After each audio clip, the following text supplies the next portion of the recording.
ऊस उत्पादकांकडून सक्तीनं वसुली करणं चुकीचं असल्याचं वक्तव्य माजी केंद्रीय कृषी मंत्री शरद पवारांनी केलं। ऊस उत्पादकांना सरकारनं मदत द्यावी असं पवारांनी म्हटलंय। तर शेतकऱ्यांकडून नव्हे तर कारखान्याच्या नफ्यातून पैसे घेतोय असं उत्तर मुख्यमंत्री फडणवीसांनी दिलंय।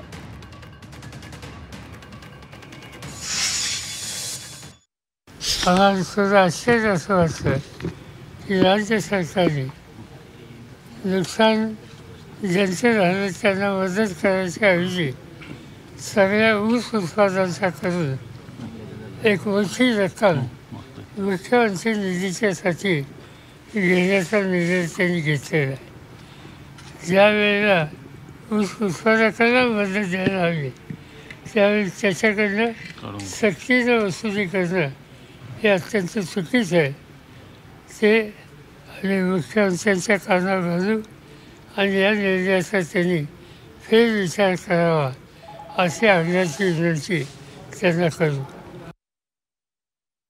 काही लोक छोट्या मनाचे झाले आहेत। मागच्या काळामध्ये ज्यावेळी उच्चस्तरीय समितीची बैठक झाली आणि आम्ही साखर कारखान्यांना म्हटलं की 30-30 हजार कोटी रुपयाचे व्यवहार होत आहेत, 10-10 हजार कोटी रुपये सरकार तुम्हाला देत आहे, तर तुमच्या नफ्यातनं 5 रुपये हे शेतकऱ्यांकरता बाजूला काढून ठेवा।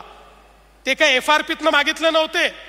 FRPतले पैसे हे शेतकऱ्याचे आहेत, नफ्यातले पैसे कारखान्याचे आहेत। आपण जर विचार केला तर या ठिकाणी 200 कारखाने आहेत, फार तर 25 लाख रुपये एका कारखान्याला त्या ठिकाणी आपण बाजूला शेतकऱ्यांकरता काढून द्यायला सांगितलं, तर त्या कारखान्यातल्या काही लोकांनी, सगळ्यांनी नाही पण काही लोकांनी असा गजब उभा केला आणि म्हणाले शेतकऱ्याकडनं तुम्ही पैसे वसूल करताय, शेतकऱ्याकडनं पैसे वसूल करताय। शेतकऱ्याकडनं नाही तर तुमच्या कारखान्यातल्या नफ्यातनं 25 लाख रुपये जो शेतकरी तुमच्याकडे त्या ठिकाणी शेतमाल टाकतो, जो तुमच्या करता राब राबतो, हाडाचं काळं करतो, रक्ताचं पाणी करतो, त्या शेतकऱ्यावर त्या ठिकाणी अशा प्रकारची आपत्ती आली आणि तुम्हाला 5 रुपये द्यायला सांगितले, तरी देखील तुम्ही मागे पुढे पाहता।